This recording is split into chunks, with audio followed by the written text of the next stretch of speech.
Oh, yeah. Welcome, man. Good evening. I hope you've been doing well.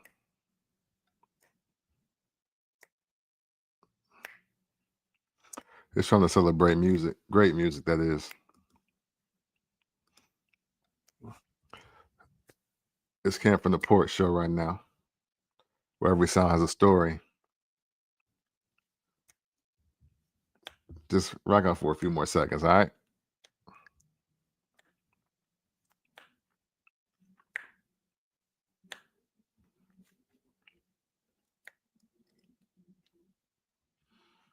All right. Okay, I don't want to get flagged or taken down here, but you already know the vibe, man. Hard restart to do this right. Welcome back. It's Camp from the Porch show, where every sound has a story. And I was gonna end up doing like a 4-hour episode or something to that degree, but we're not gonna do that. Instead, we got 3 shows in a row this week. Keep up with me if you can.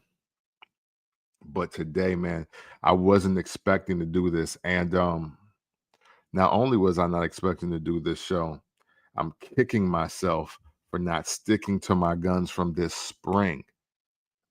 Back when this show was called Made in the 1980s, I was going to do a show specifically around the 25th anniversary of VooDoo, which was January of this year. I think it was January 25th, but I'm going to double check that date. But this was when I was when this was like a more nostalgia based podcast, and then I was also doing like music reviews and everything. It was kind of separate, but now I've kind of condensed everything into one name until I can get my name back, I guess you could say. Or maybe we'll just move on from there. But still, Made in the 1980s merch is available if you would like some. Because hey, they keep I keep getting contacted about business concerning Made in the 1980s. So I'm guessing it's still cool. I mean, hey, I haven't made $1 million off it yet, so nobody should be coming looking for me, right? Right. But yes, no, but I was going to do a 25-year anniversary video episode, if you will, for D'Angelo's VooDoo, which did drop January 25th of 2000. My favorite R&B album of the year 2000. That was one reason why, and I'm gonna share some of the stories and memories that I just have of that. But man, I think it's very important that we talk about D'Angelo the right way. I haven't really seen anybody else's content. Everybody else is just posting, just your RIPs and obviously prayers to his son, Michael, which he had with Angie Stone. Man, that young man is now have to bury both of his parents in the same year. That cannot be a great feeling. It's difficult, I'm sure, to bury one, but to let alone bury both of your parents, man, in the same year too. That can't be a great feeling. So sincere prayers and condolences, blessed of blessings, healing energy to that brother, man. And also D'Angelo's other children, Imani and Morocco, and their mother or mothers. I'm sorry, I did not. I don't really dig into personal life because I like to talk music. But man, that's that's got to be heartbreaking. But I am absolutely about to do my due diligence here. I just want to talk about D'Angelo. I want to celebrate D'Angelo. Man, let's start with just the most harmful news, which is the how. And it has been said that pancreatic cancer is how he has passed away. And just another reminder, especially to Black males out there, go to the doctor, get yourself checked. I know I am bad at it too. I think I can survive any and everything. And I don't let aches and pains necessarily bother me, but I was being a little more diligent about getting just annual checkups, and I have missed one. I should have had one already this year, and I have not.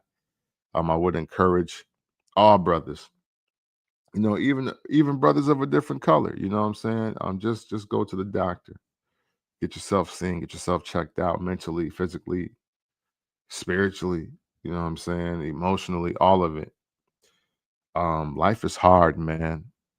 Life is very hard, and it's even harder when you're black in America. And I'm not about to split hairs between being male or female. I'm just saying black because I'm a black person. I care and love black people. Um, and that's just the message I want to spread today. That doesn't mean I hate anybody else. So don't get on here and get stupid. Don't try to clip this up and sound like I almost used one of the OG slurs. You know what I'm saying? For people that are not as equipped mentally.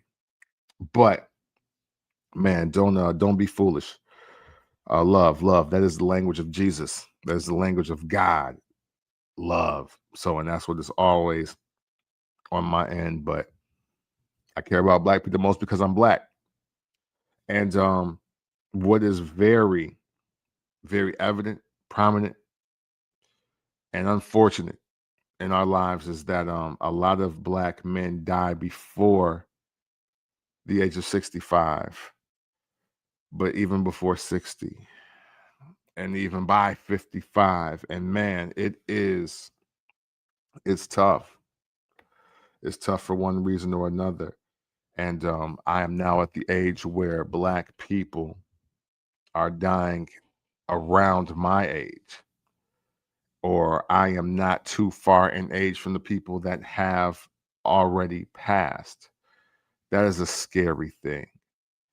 And, you know,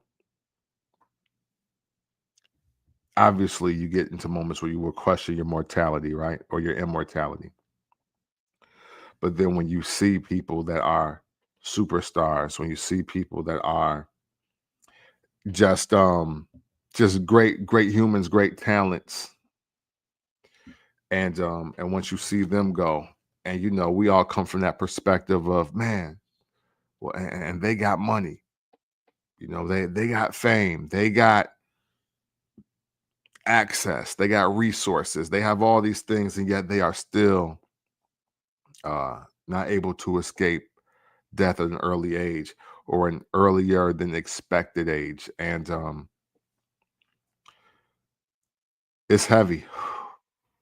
It's heavy to process. So just encouraging everybody out there, man, please know that health truly is wealth, but health is longevity. We say health is wealth, but health is longevity too, though. You know what I mean? Um, Black may not crack in a lot of instances, but it can be parked if you don't maintain the internal as well as you do the external. You know, we got to keep making ourselves look and feel the best that we can. I don't want to get down to the rabbit hole of just lifestyle changes between our drink choices, our food choices, all of it. But even our video choices, our movie choices. We digest a lot of trauma. This might sound off topic to some, but for those that feel me, let me cook. This another reason for my own health is why I don't watch slave movies. I don't watch slave movies. I don't watch those like spirit horror movies with like demons and stuff is flying through and all that. I don't do all of that. I believe all of that is a hit to the mind, a hit to the respiratory system, a hit to the nervous system. You dig? So I don't consume any of that.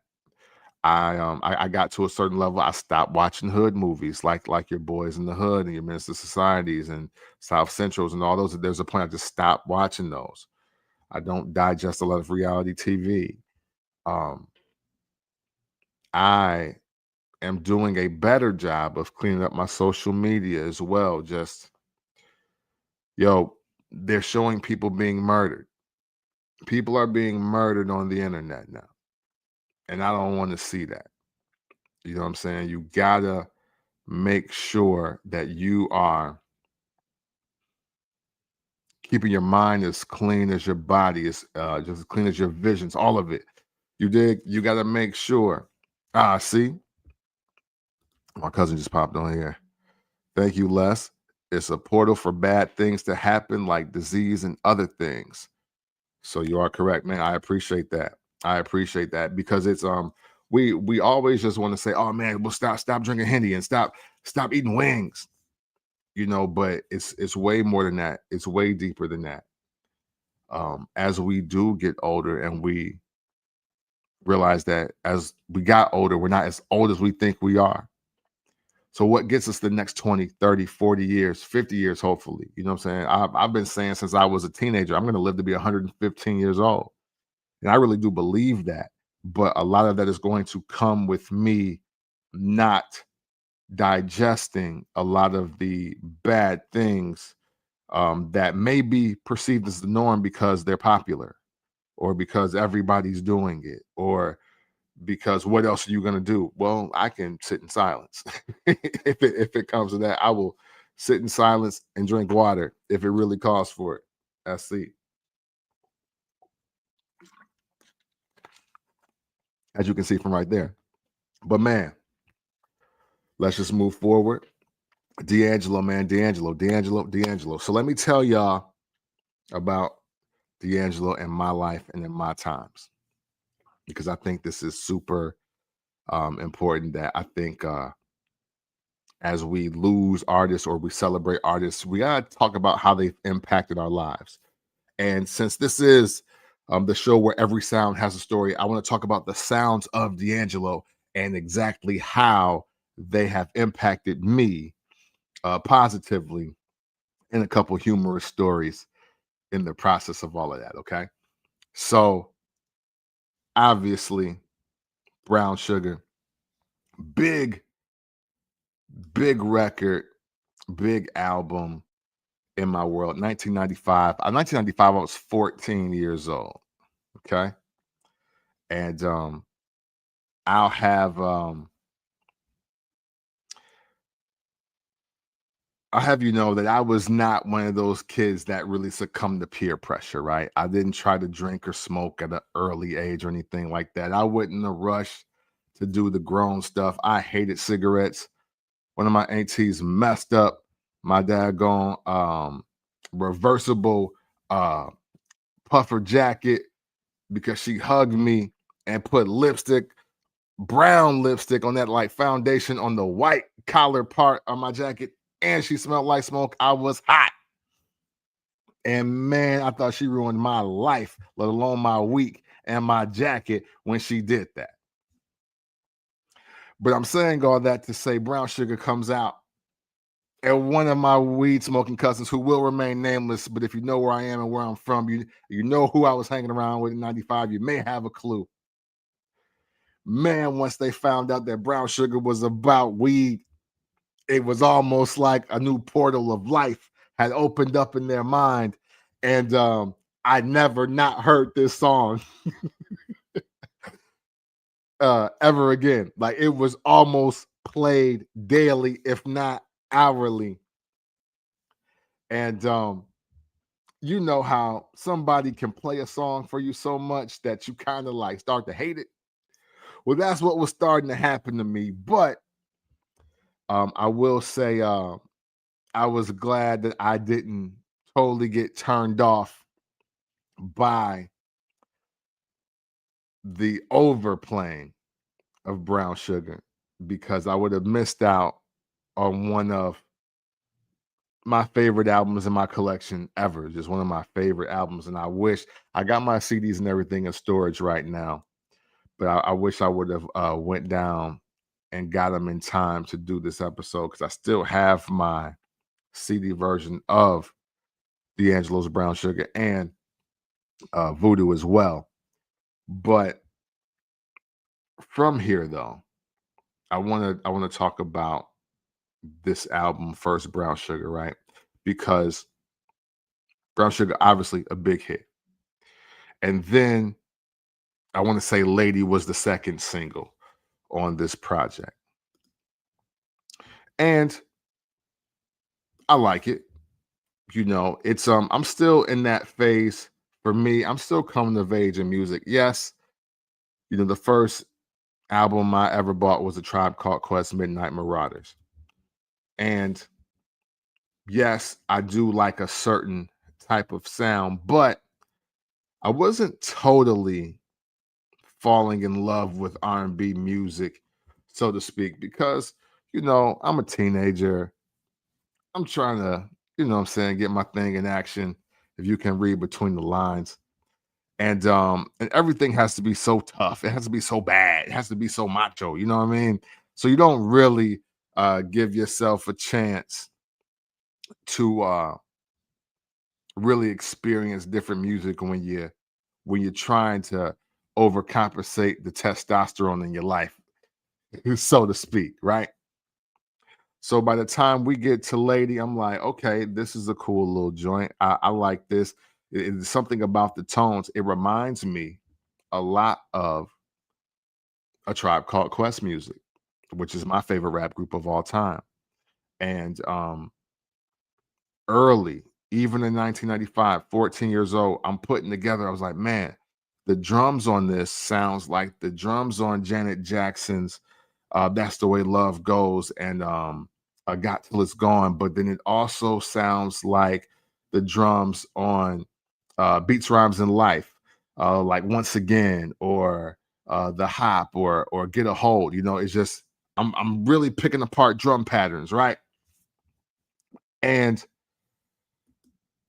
I'll tell you why that makes sense later, but then we get to Cruising. Now, I come from a music house. My mom would probably kill me, or she is definitely gonna make fun of me when in '95 when I heard D'Angelo's Cruising. I'm thinking this is an original song. So I was like, "Oh man, this is fire." I was like, "I can't even front." And then he in the video, like he riding around and all that during the song, and the song's super long, but this music is so fire to me. And I said, man, well, you know what? If nothing else, this this album would have like 3 songs on it, but I still don't want to try to get it or purchase it or anything yet. I still don't want to do it yet. And I don't think my mom had it yet either. But the turning point for me, and it's wild that to think about this now, but it wasn't until me and those dreaming eyes of mine that I was like, yo, I want to get this album. I want to get this album because that as a single didn't even drop till 1996. So when I see the video and I see how he's playing all the instruments, now granted, just because you're in the video playing all the instruments doesn't mean that in real life you're playing all the instruments. But there was something so hypnotic about the production on this song that I couldn't help but just have it on repeat or make sure I was on BET every time. So like anytime Video Soul or if Midnight Love was on, it didn't matter. I was trying to catch Me and Those Dreaming Eyes of Mine by D'Angelo. And so by the time we get to that one, and I'm like, okay, well, that's four records. So if this, and then I looked at the track list and there was only like 10 songs. So off the rip, I'm like, oh well, shoot, I like at least half of the album. Now I'm bound to like one more song on here. And that don't even, I was like, so that don't even matter. Like, this won't be a waste. But look, like I'm about to go to the store and spend $20. I went right to the Columbia House joint, like the 10 CDs for a penny. And I believe this is one of the ones that I got in there. Um, and I think we ended up getting two because I think my mom got one too or something like that. I really forget at this moment, but that's what that was how I got a hold of the album. And sure enough, man, this was a game changer for me because it really heightened how much I was into like instrumentation, you know. Now, granted, that should go without saying because I played saxophone. You know, I was by 14, I think I was in my first marching band at 14. Yeah. Yeah, because I was high school. So I'm that, but I've also been in like symphonic bands. I've been in jazz band at this point. So I'm pretty savvy about music, and then instrumentation is becoming like a thing for me. Like I like that sound. Like I'm starting to figure out who my favorite composers are of music and learning more about people that actually like write, produce, and compose music. So this album sounds incredible to me.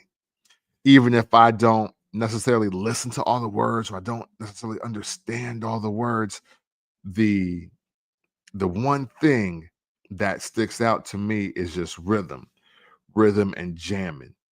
And although you know the Roots had already been out, but I wasn't a big Roots fan in '95. I'll keep it a rack. And there wasn't really any other bands as far as hip hop goes. Now, if you go into you know other bands and other genres, like obviously there's pop bands, rock bands, country bands, all of that, but nothing like that in like really R&B and hip hop music. So this album really stands out for me in 1995. '96 is when I ended up getting the album. But for a minute there, I just couldn't stop playing it. There was something about just the tones, the chords, and progressions that D'Angelo was using throughout this entire album. It's like, man, I just could not stop listening to it. And I also like just the flow of the album. Now I know people don't care because of playlist and all of that and streaming and 20-second songs and whatever, whatever. But it's about what 55 minutes to an hour to just get through. Yes, 53 minutes and 17 seconds, 10 tracks, 53 minutes and 17 seconds.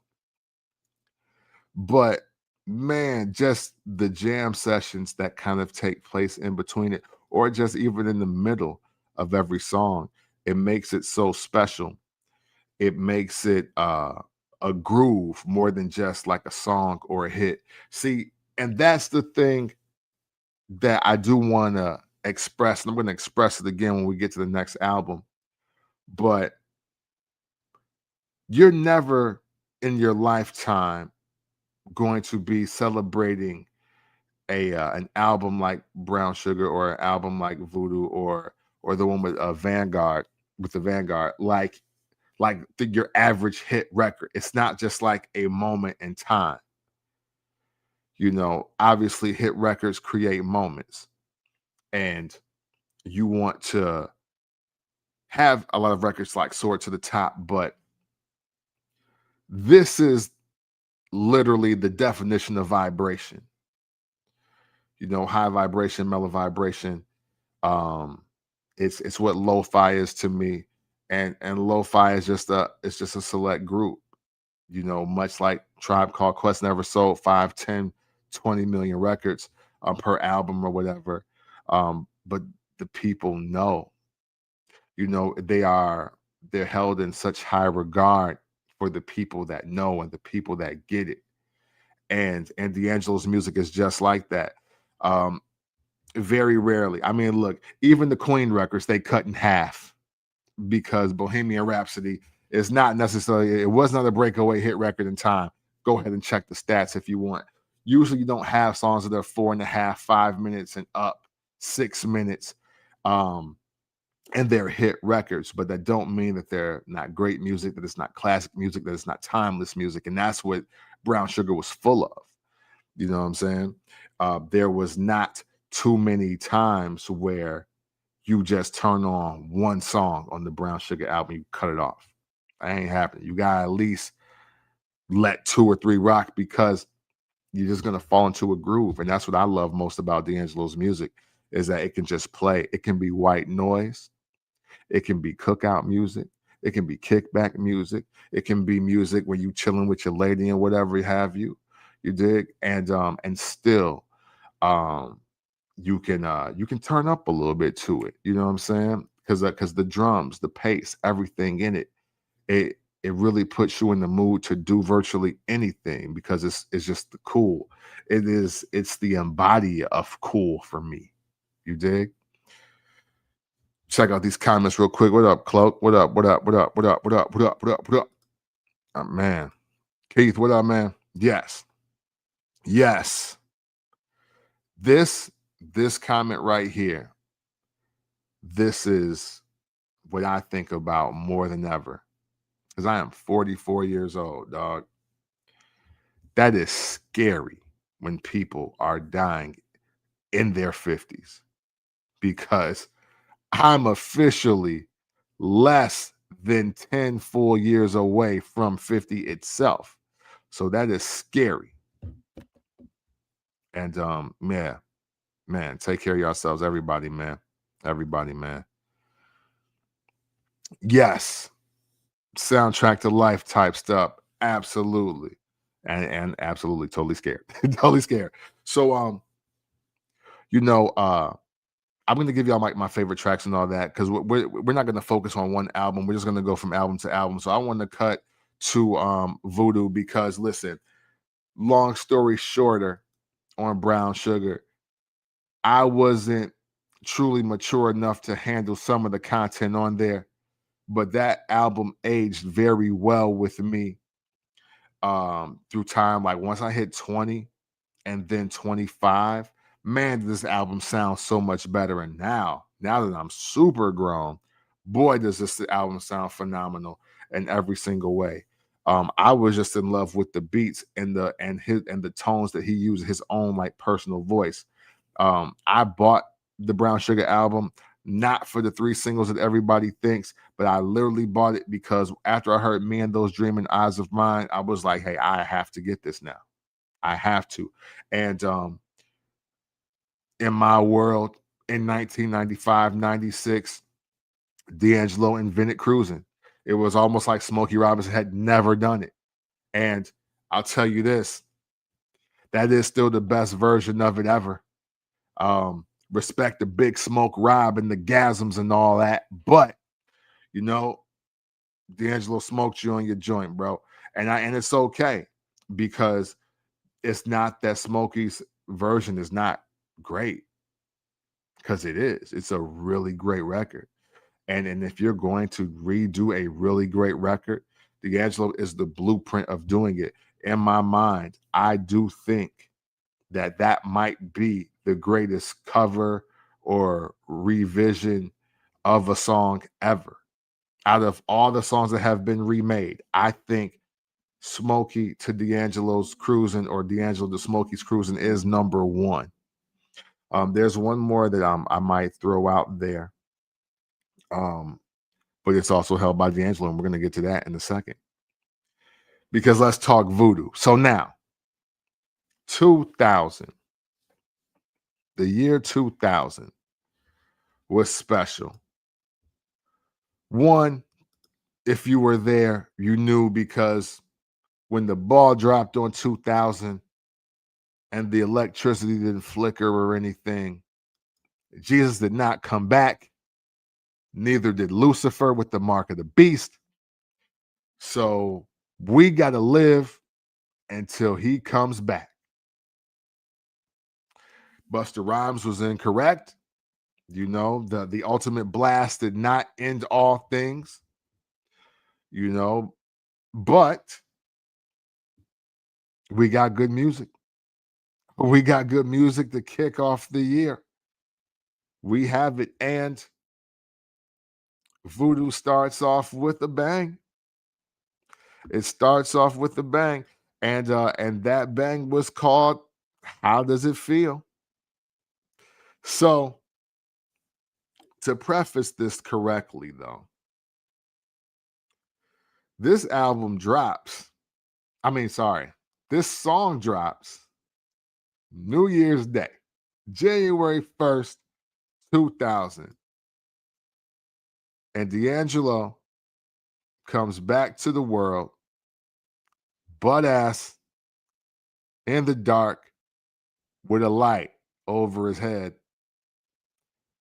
singing How Does It Feel? I'm going to tell you why that's important after I sip my water.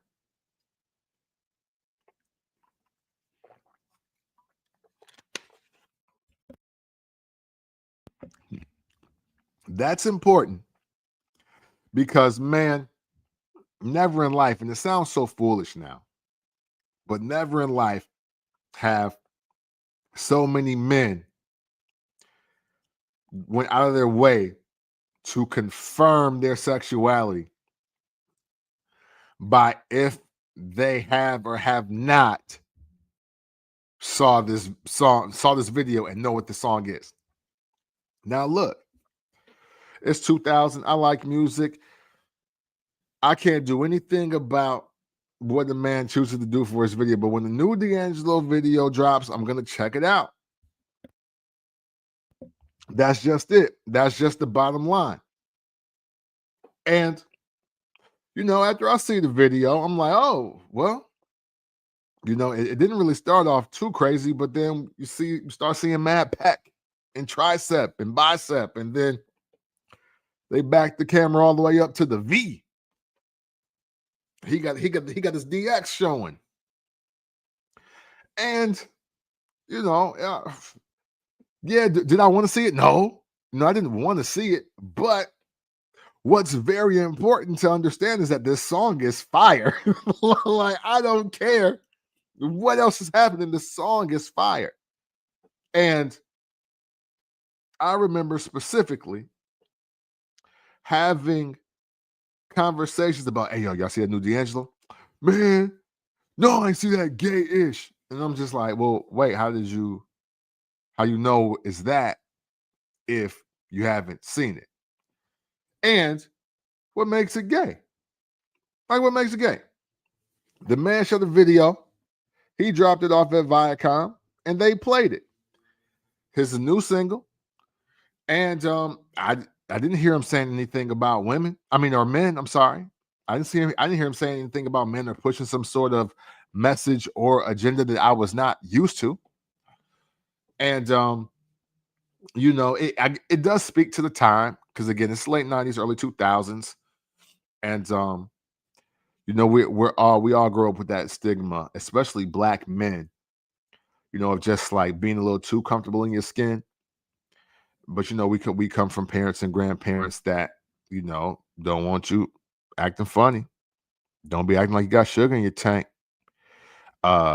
Don't be doing this or that, or put some clothes on. It's like the indecency, which obviously that's real, but we took it to some extremes. But needless to say, this video, How Does It Feel? It sends shockwaves through the world. The women are on D'Angelo's body heavy. He is officially a sex symbol in R&B. Matter of fact, he kicks off the year being the sex symbol of R&B. Everybody else is a distant second or third or fourth or fifth, wherever you want to put them. I'll leave it to the women to judge R&B singers in 2000. But then we get the confirmation that the album VooDoo is coming. And not only does it have How Does It Feel on there, but Devil's Pie from the Belly soundtrack. That's going to be on there. And Left and Right with Redman and Method Man. That dropped in late 99 is going to be on there. So really, if we're going off just the music, he 3 for 3 off the rip. and this is about to be a great moment in time.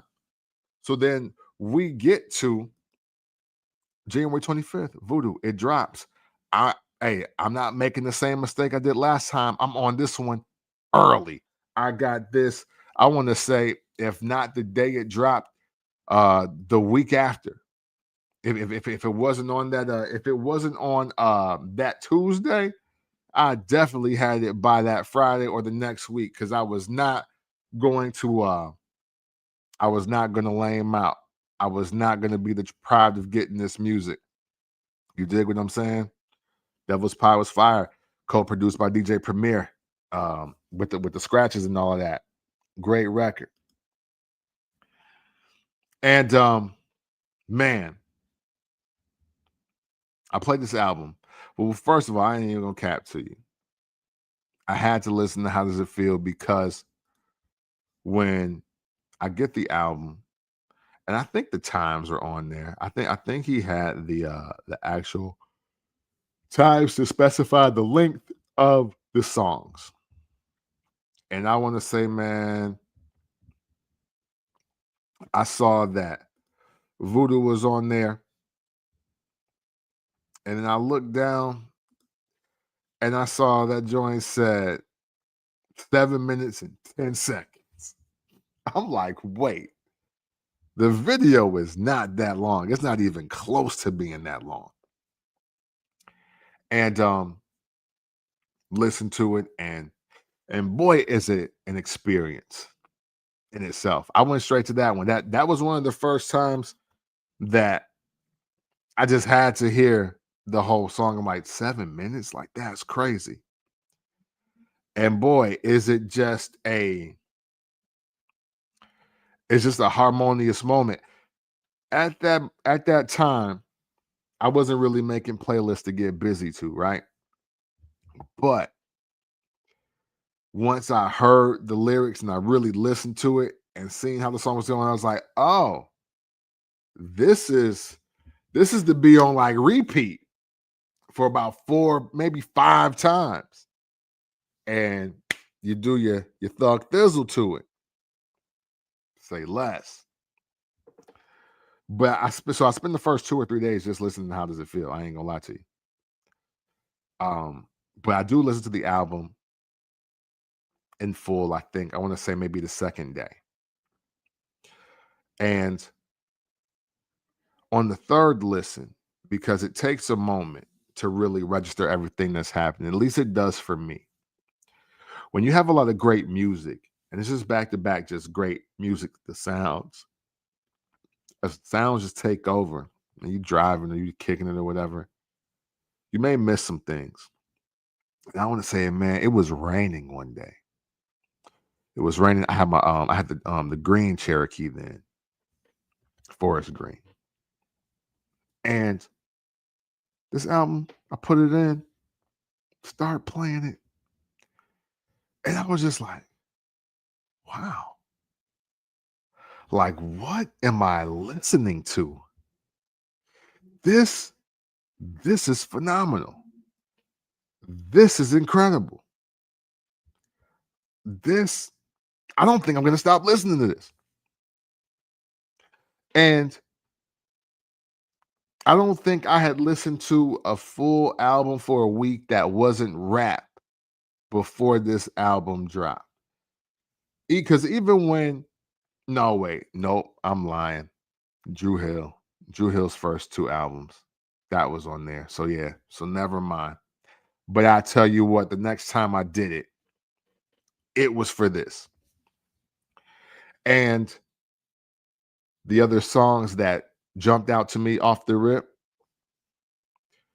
um, Send It On, which he ended up making like a live video for. Send It On is my joint. I love that. That's probably my one of my favorite like songs ever as well. But the one though, the one, and I was playing it as I started this live today. Feel Like Making Love. And again, he does it again.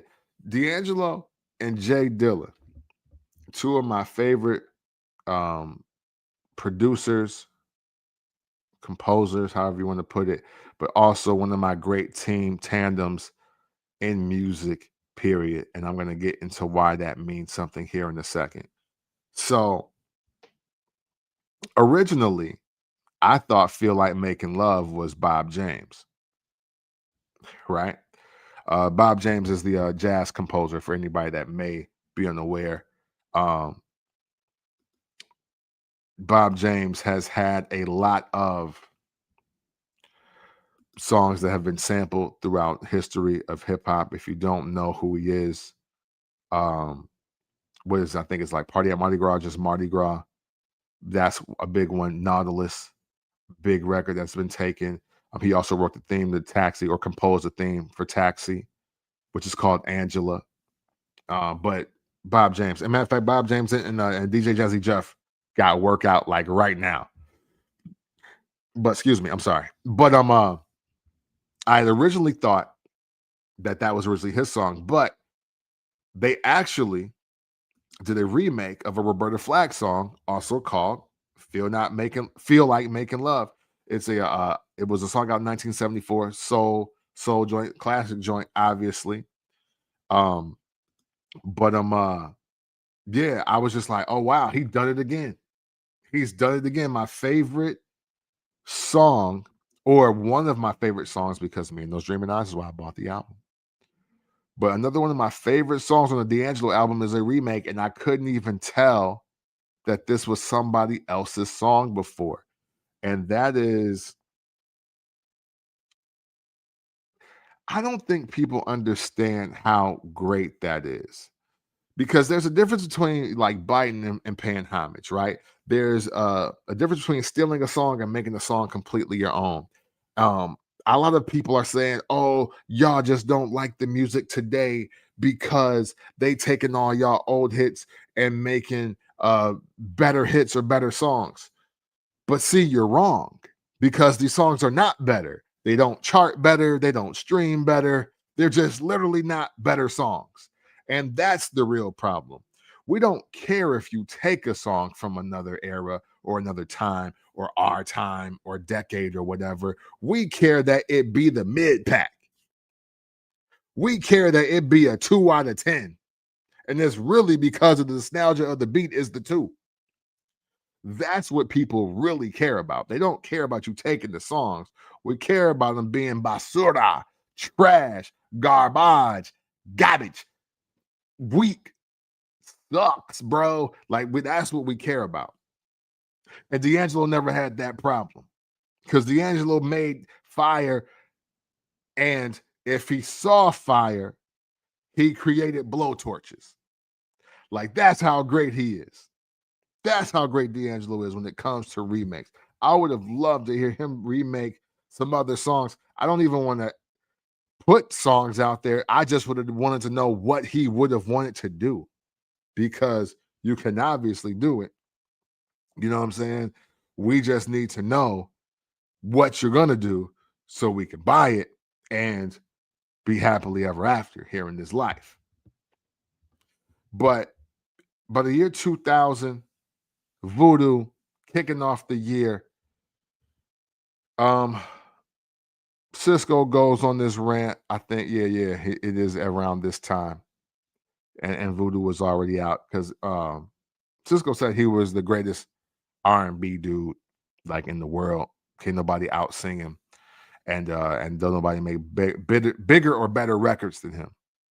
Now, a lot of people felt he was bugging, but honestly, I didn't though because I think Cisco is a great singer. I think Cisco is potentially the greatest front man of an R&B group ever. He's definitely in the conversation of the top 3. And for all of y'all that try to dig in the crates and go and say, "Well, what about Michael Jackson from the Jackson 5?" Look, I'm not disputing that. You know, Michael over everybody. Michael over everybody in life. But I don't know if I just got that. I don't really look at the Jacksons as an R&B group. I'm sorry. I don't know why. Maybe it's because it's so long ago, you know. I don't know.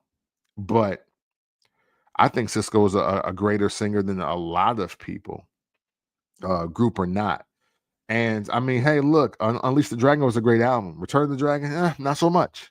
But the Drew Hill albums were fire. And so when he made that claim, he was 3 for 3. We just didn't hear his second solo album, but he was 3 for 3 with a lot to say and a lot to put out there. And plus, he was on damn near every record, and he was definitely on 106 in Park every single day, sometimes 2 and 3 times. So, you know, he had a great claim, but of course, the majority went to R. Kelly. But even in the midst of that, and I never forget this conversation because my cousin Moppy was in this conversation with, I think it was me, him, my cousin Corey, maybe Torrance might have been there. He might have been there. But they brought up the conversation. Yo, so who you think is the best R&B dude? And my cousin Corey right out the gate, hey, R. Kelly. I was like, man, because look, I have never been the biggest fan of R. Kelly. I've just never been the biggest fan of him. It ain't that I don't like some of his songs. It ain't that it didn't have heat. I've just never been the biggest fan of him. And they was like, "What do you think Cisco is?" I was like, "I mean, he got a good point. It could be Cisco." I was like, "Man, but you know who I'm feeling? Like who I think is the best right now? D'Angelo." And I heard the naked nigga killed me, killed me with that. Because I was like, man, I mean, I can't do nothing about the video, but the album is fire though. I was like, this is really dope music.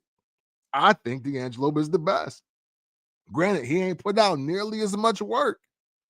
It's been 5 years and we got 2 albums. I get it. But this VooDoo album is something different. I keep saying it. My cousin Courtney is saying, man, D'Angelo cool, but he sound like a chicken on this one song. He said he sound like a chicken on this song. So we dying laughing, and wildly enough, it's the song that's my favorite song on the album. Yeah, excuse me. Oh my God, man, because he was talking about feel like making love. He was like he sound like a chicken on that song, and it's another one where he sound like a chicken on it. And of course, it was Send It On. I'm like, yo, I was like, why do we gotta sound like a chicken? He killing this.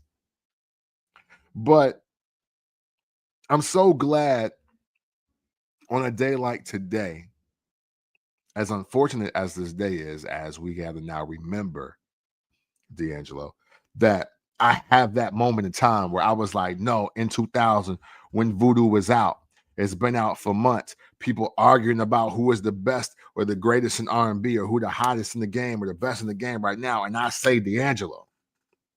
I love that I have that moment. That's what helps me out as I put together this moment in time to celebrate, because this is this is a sad day, and it's a sad day only not only because D'Angelo is passed, right? But it's a sad day because we just didn't get much more. And and who are we to expect more, right? Because we got Black Messiah with the Vanguard, and that was in 2014, which is another really dope album. Um, you know, Back to the Future 1 and 2, and really lovely. Those are my favorite joints on that project. And again, it gets some more political, more righteous, more Curtis Mayfield kind of vibe. But it's still the love, it's still the soul, it's still funky. You know what I'm saying? So it's still a very dope album. But VooDoo is the pinnacle for me. I think VooDoo is one of the greatest R&B albums of this century. I think if you had 100 albums to define great music, to if you want to define great music in just the 2000s, so 2000 to 2009, that album has to be in there. And it is a timeless piece of work, and it should be in high regard.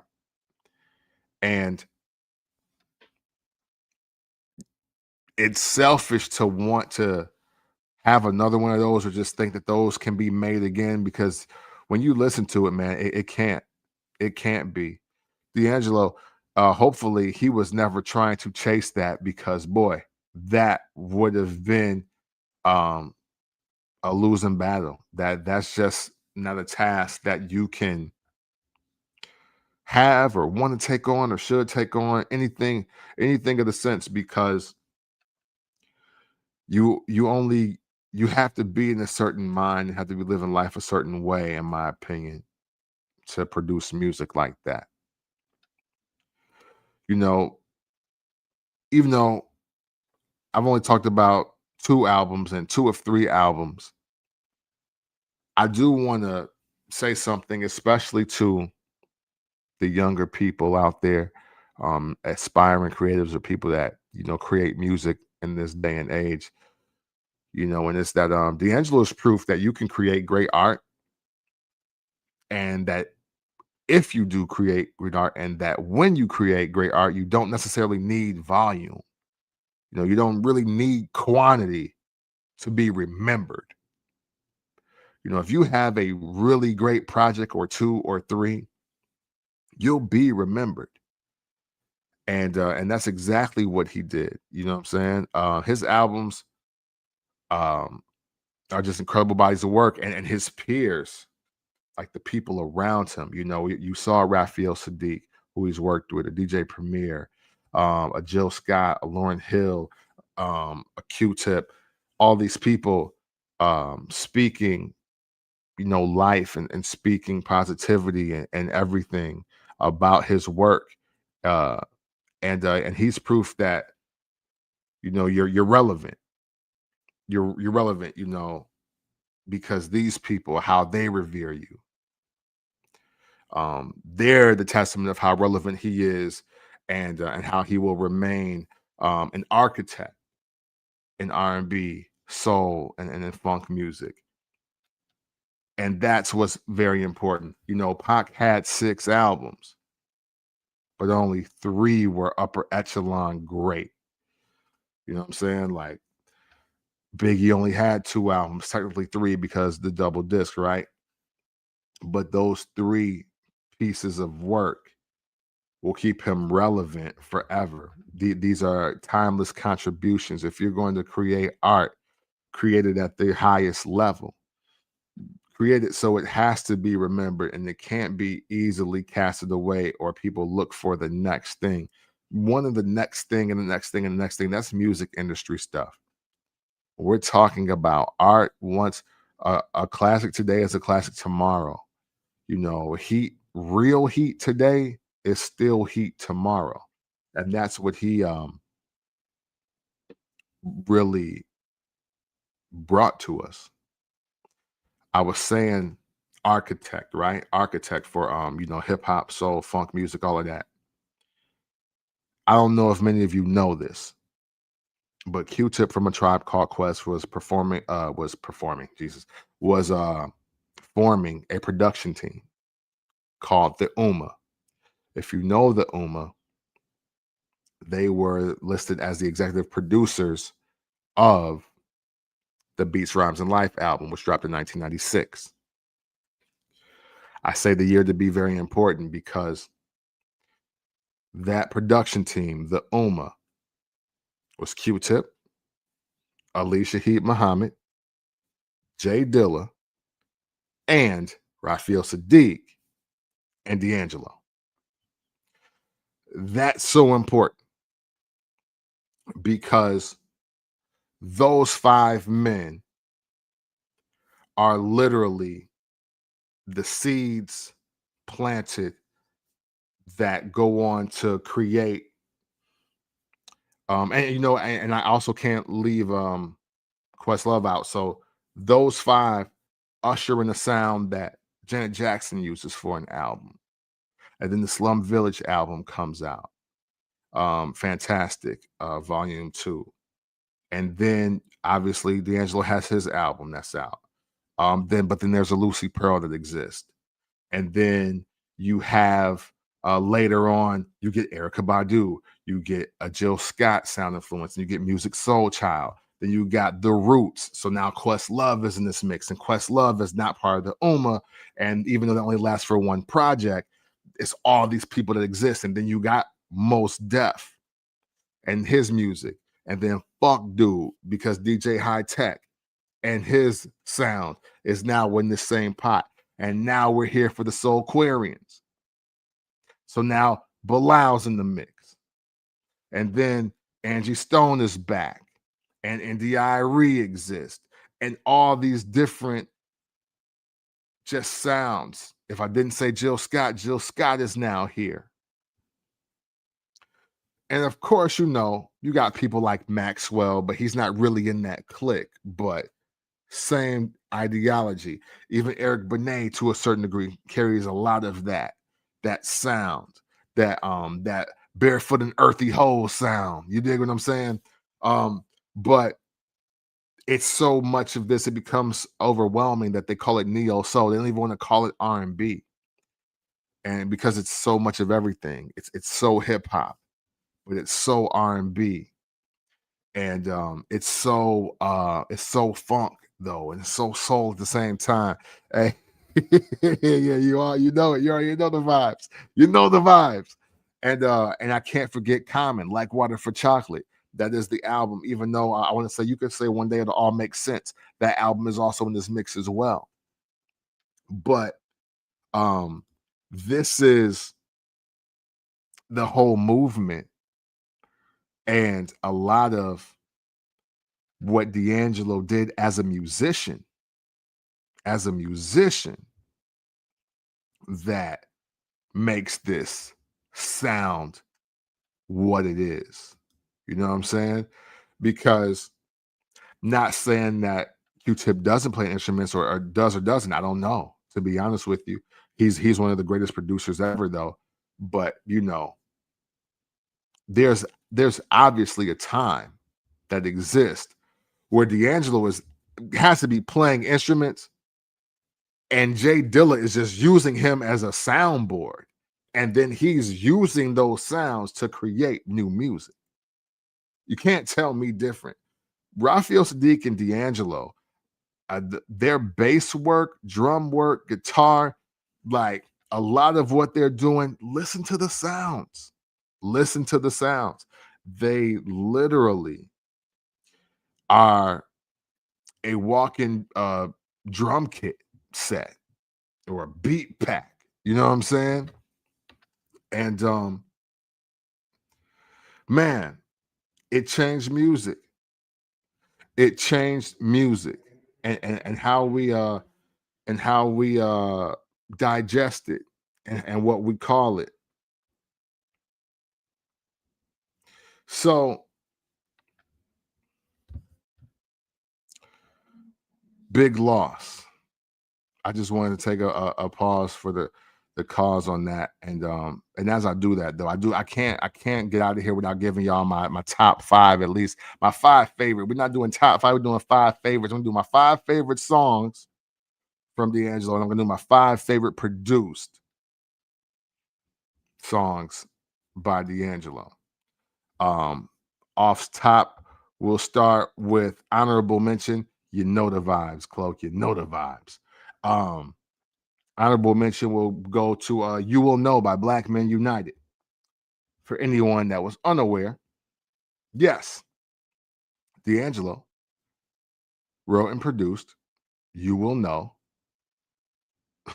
for Black Men United. Little fast fact if you were not aware. And that is not going to make my list, because he had more heat than that. All right. Again, I know it's crazy, but to kick off my top 5, we're gonna go remake after remake.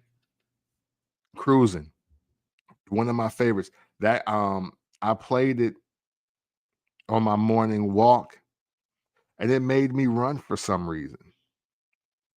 And it felt so good that I ran it back. So I played Cruising back to back this morning at like 6:15 a.m. in the streets of Nashville. Because man, it feels so beautiful. It feels so beautiful to my soul and my spirit, man. And I love this song. Thank you, Smokey, for creating the song originally. And thank you, D'Angelo, for slaughtering it and making it something that will live twice as long now. And then we're gonna go right into Feel Like Making Love. Feel Like Making Love is so fire. And I would encourage all of you to listen to the Bob James version because his is just instruments, it's nobody singing, but you'll be able to follow along. And man, does it sound super smooth. Um, it could be quite the jam session playing both versions back to back. And I definitely recommend it. But yeah, Feel Like Making Love is just it's so funky, man. It's so it's super sexy too, though, at the same time. Like you need this in your stable if you think you like women. And if you confirm you like women, you definitely need to have it in there. Just saying. Me and Those Dreaming Eyes of Mine had to make my list. Why? It's the reason why I bought the Brown Sugar album. Like this song is why I became a supporter and dare I say fan of D'Angelo in the first place. So it's got to be on there. Send It On. Again, my cousin said he sounded like a chicken on the song. I think he sounds heavenly. You listen to it and you be the judge, okay? But Send It On, send it through, send it on back to you. That's got to be on my list. And number 5, because I mean, hey, like I said, when I first got the album, I played the song for 3 days straight. Untitled, How Does It Feel? Again, another one of those songs. Listen, I totally understood why people got high and lit incense and listened to D'Angelo the older I got. I ain't gonna lie, I was late to the party, but I get it. I get it. It makes perfect sense because he makes that kind of music. I mean, obviously, you know, Erica Badu and all that, Jill Scott and all that. You know the vibes. If you know, you know. If you don't, get help. You know what I mean? Find somebody that knows so they can put you on. You dig? But how does it feel? Again, yeah, don't love the video. It's not for me though, and it's okay. You market to the women because women are the ones that really buy albums. I'm just a music lover, so I do it regardless. But how does it feel? Absolutely could not make my top 5 and it be valid. So yes, closing out my top 5 again. Cruising, Feel Like Making Love, Me and Those Dreaming Eyes of Mine, Send It On, and How Does It Feel? Are my 5 songs that he actually sang, 5 produced. Let me give y'all some of my favorites that because I know some of you are expecting maybe the exact same songs, and they honestly could be, but we're not gonna do that. That wouldn't be right. We're gonna give you some songs that you may or may not know he produced. Let's start with Slum Village. Tell Me. This song, so look, full transparency, as a group, I don't think Slum Village was like the illest dudes. Not at least until they got Elzai in the group. But then when they get Elzai in the group, then the group started falling apart. If the group was Elzai, Jay Dilla, and we still run with T3, or if it was all 4 of them, they may actually be pretty freaking dope. But I shouldn't say that at the same time because at the same time, even though T3 and Ba10 were not the greatest rappers, boy, did they put together some vibes that were just listenable. But when you get to Tell Me on Fantastic Volume 2, I wanted to be crystal clear. D'Angelo was so great on this song that I don't even want to hear them on it. between the production and what he's doing on the hook and just the riffs that he's doing throughout the track, this song has a potential to be phenomenal. But then they start rapping, and you just gotta chill sometimes. You just gotta chill. This song didn't need raps on it, and it definitely didn't need the ones that they put on there. But it's so fire from a production standpoint. Everything D'Angelo did to the song makes it great. So I gotta put it on my top 5 produced.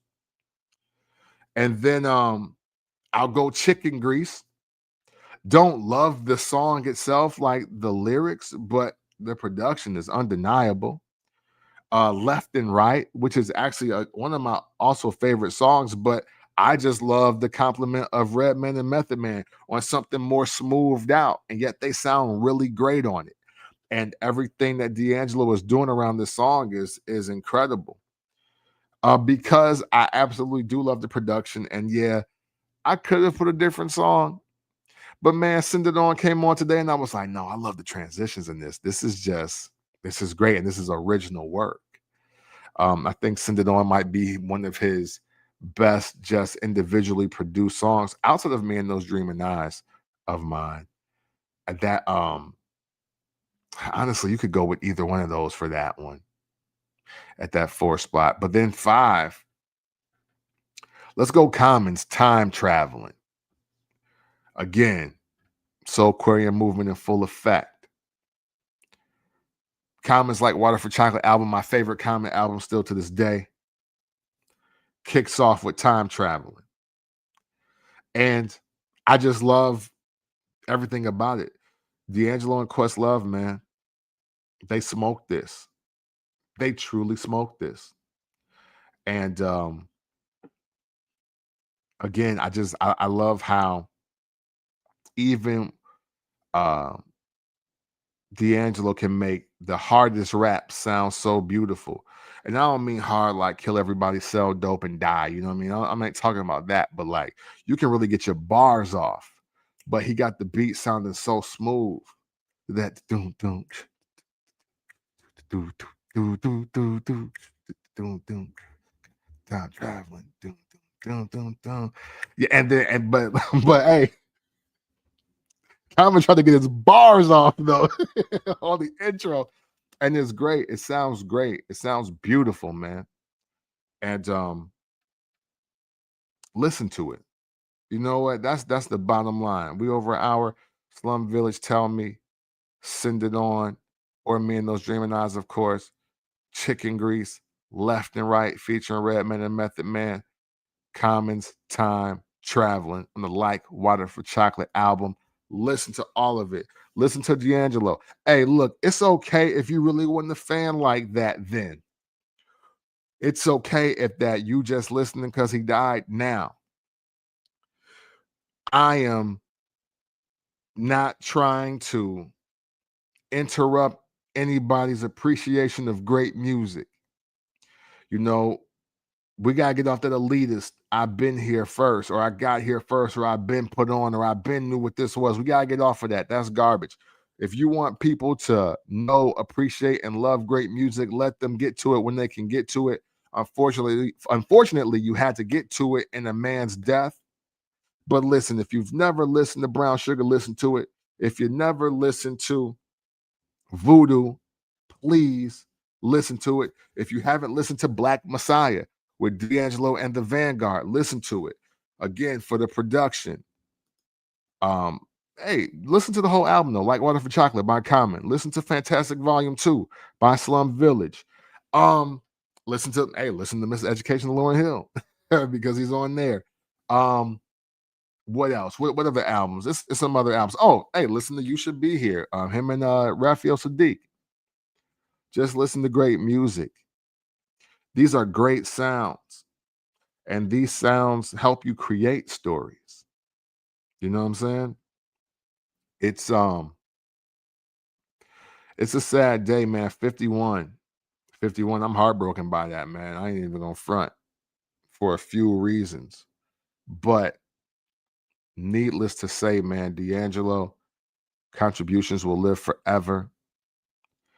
Um, a selfish part of me does want to hear anything he might have been working on that he may not have released. Because I just feel like it's just going jam. I don't even care if the songs are unfinished. Because most of the people that I would trust, well, one is gone also, and Jay Dilla. But if you're not gonna let Questlove and Q-Tip get a hold of the files, I don't want to hear it. Or Raphael Sadiq. If those three, if they're not gonna work in tandem or in trio together to get it done, I don't want to hear it. But man, I do encourage all of you, man. Put some music in your ears that's gonna put your spirit at a higher vibration. That's gonna put a little more love and kindness in your heart. It's gonna make you chill. It's gonna just make you just on some cool-ish. We need more cool in the world, man. Government shutdown. It's hard to keep jobs, find jobs, and have jobs that pay. It's hard to afford your bills. It's hard. It's just hard to live right now. And D'Angelo's music can be a great escape no matter what you're going through right now. And I wanna promote that the right way. And I want to promote that by doing this. And hey, the last thing I want to say, I know that Japanese producers run lo-fi, but make no mistake, lo-fi and the architects of lo-fi are the Ummah. Okay. Never, never, ever think in your life, never ever think in your life that you get lo-fi without Jay Dilla, Q-Tip, Questlove, Ali Shaheed Muhammad, Raphael Sadiq, D'Angelo. Never think you get lo-fi without them. That's going to do it for me. Man, I super appreciate y'all coming into the live today. We will be back tomorrow because there's more hip hop to talk about, man.